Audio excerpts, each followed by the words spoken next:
All right, let's go off to the main topic now. I've got a few things to say before you tell the truth, all right? Before I tell the truth. Can I say the AMIU, which is the meat industry union, is not a tough union.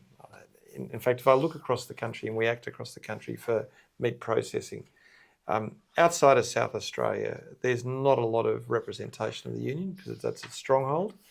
And even then, they're struggling terribly to get enterprise agreements up. So JB, Tees, they're very big, and the union's got into them. But one of the things you don't do with a union is poke it with a stick. So you don't do stupid things like stand down delegates for having slightly too long meetings. And it was for slightly too long smoko break. Make a smoko break. It was more than the 8 minutes. Well, no, it was 8 minutes, but they were having a meeting. So an authorised meeting in the 8 minutes. Yeah, but that's what they... I know. But as Nina goes through the facts, what you'll see is an organisation who just created their own problem. Unions, particularly weaker unions in large country-based areas, don't have leverage, okay? And if you're reasonable with them, they don't want to have a fight because they know in most fights, a whole group of people will say, no, we don't like unions. And this union wanted greater presentation. Smoko rooms, notice boards. All Tees had to do was sit down with the organiser and get the organiser in with the delegate and say, we recognise you're right. We're happy for you to put a notice board up in each smoko room, and if once a month you want to get up and address the guys for 10 minutes, cool by us. It would have gone away. But Nina, tell the story. Yeah, so they've brought a general protections claim on the basis of discrimination for engaging in industrial activity and also for breach of delegates' rights. But it's very convoluted, but they brought it all the way back to when they first issued a notice for reasonable communication. Immediately after, Tees said, you took too long a smoko break, so we are standing you down. And they issued them with show cause letter as well. So can I just give an example? So every enterprise agreement time, unionised sites say, can we have meetings? And we always send them a letter and said, the meeting will be between this time and this time.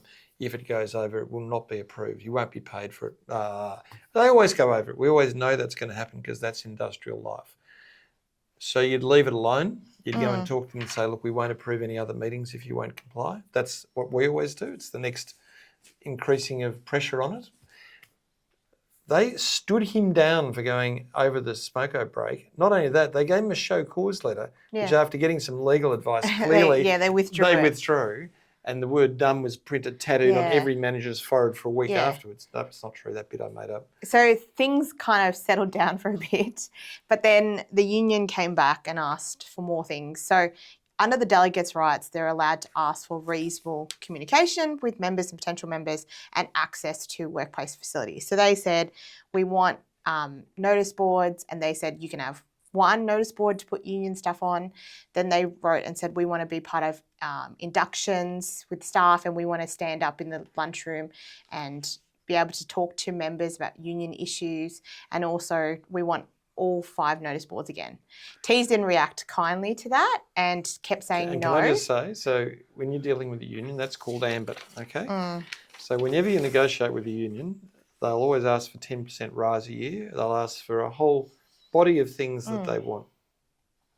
The dumb person says no. The smart person says, can we have a conversation? And a whole lot of the ambit just falls away. Yeah, I think it could have been done through a negotiation. But they kind of just dug in their heels and then turned around and said, hey, you're breaching lawful and reasonable directions because you're using a different channel to raise your issues. You can only use your delegate's email. If you don't do that, we're going to discipline you. See, that's it. Just keep poking the bear. The union obviously brought the case, and they're now asking the federal court to make declarations that essentially the Delegates' Rights will extend to participating in all inductions, that they can discuss union issues in lunchrooms and a whole bunch of other stuff. But Nina, I mean, the part that bothers me about this is that none of the rest of it bothers me. The part that bothers me is the induction part. Okay. Yeah, but I also feel like standing up in lunchrooms, subjecting it to people who don't want to involve. Oh no, is all of it could have been dealt with though. Does that make sense? Yeah. But the issue here is, it would be lovely if all judges came from the same political party, the same background. But now Tees have thrown themselves in the middle of a ring where they don't know who they're boxing. Yeah. And they may be boxing someone who's easy to beat up, or they may be boxing Muhammad Ali. They don't know who they're fighting. Yeah. And to put such an issue, such an important issue around delegate rights at risk, where they may never appeal it, so we'll have a piece of law sitting out there. That will affect everyone. It will affect everyone. It's just incredibly disappointing, and the process was so incredibly dumb to get there. And you can't help thinking there's been some incredibly poor advice which has been supporting a narrative we need to beat the union up. Yeah. And the answer is anyone who tries to beat a union up brings on a fight, because that's actually what unions do. They're better at fighting than the rest of us. That's what they do for a living. Yeah. What they're not good at doing is winning people's heart and souls if you're generous, simple and clear, and you run a communication argument with your trusted employees. You say to them, we don't want you in your lunchroom. They could have done all that stuff, but they didn't. They picked and picked and picked and prodded and prodded and prodded. Now they've got an application which in some parts they shouldn't win, in some parts they're going to lose without a doubt. All they had to do is shut up.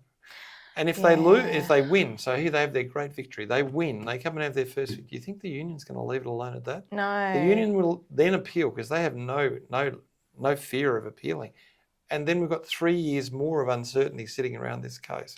The whole problem with new bits of legislation is you don't pick fights you're not going to definitely win. That's the rule. I think this case can be very closely watched by everyone. Yeah, well, certainly by us anyway, and I'm sorry for tease if there's anyone there who cared for me once and probably don't anymore. Sorry about picking on you.